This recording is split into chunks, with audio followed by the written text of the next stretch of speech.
Imagine waking up to a world where half the people you know are gone. Entire villages silent, streets empty, churches filled with bodies instead of prayers.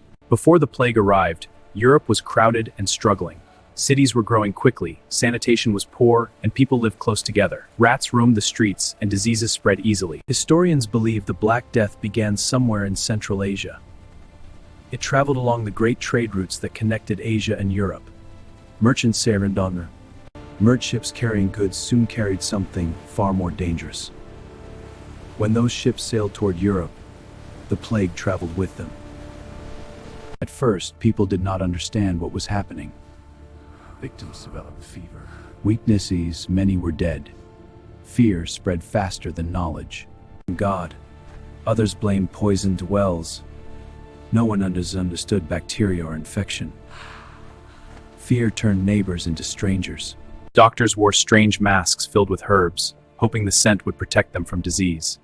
These eerie figures became symbols of the plague, walking silently through dying cities. Soon entire neighborhoods were silent. Shops closed, churches overflowed with funerals. Families locked themselves inside their homes, hoping to escape death knocking at the door. The dead piled up faster than they could be buried. Mass graves appeared outside city walls. Priests struggled to perform final prayers as thousands perished. From Italy to England, the plague spread with terrifying speed.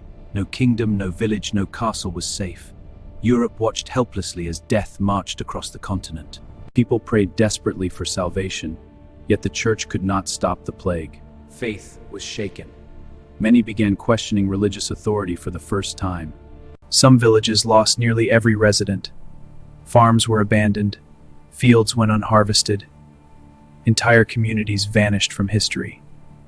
At its peak, the plague killed thousands every day.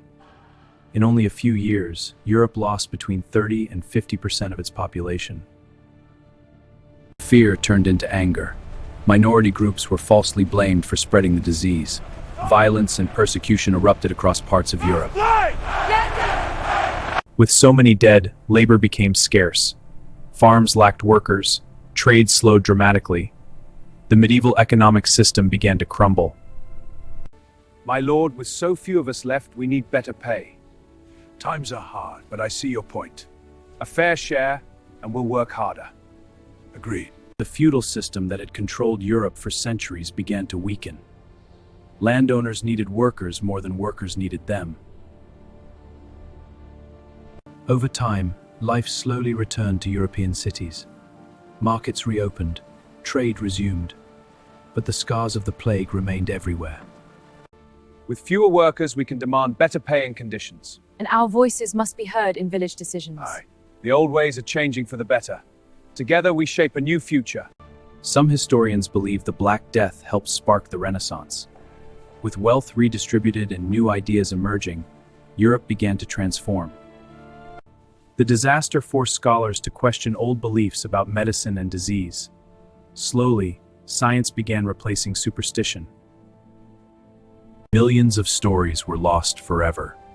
Farmers, merchants, children, priests, each one a life suddenly erased. By the early 1350s, the worst of the Black Death began to fade. But Europe was no longer the same continent it had been before. The Black Death revealed both the fragility and resilience of humanity. From tragedy emerged change, innovation, and survival. Imagine half your country gone in just a few years. That was the reality of the Black Death. It was a catastrophe beyond imagination, but it also reshaped the future of Europe and the world.